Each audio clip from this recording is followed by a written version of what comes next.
ایک نظم ہے کہ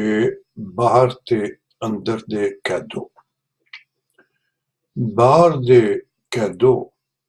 پاویں لکھ پے ہون، باہر دے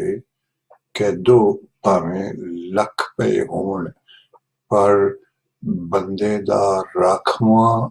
کیدو، بندے دا راکھواں کیدو، بندے دا آپنا کیدو، بندے دے اندر دا کیدو سب تو ماڑا، بندے دے اندر دا کیدو سب تو ماڑا،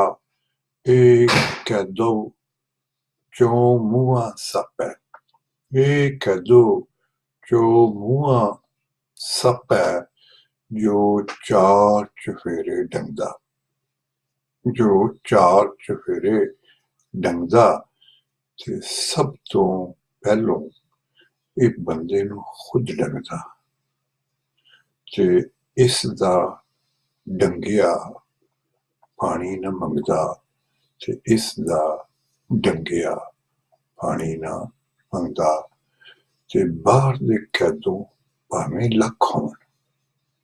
پر بندے دا راکھواں کیدو،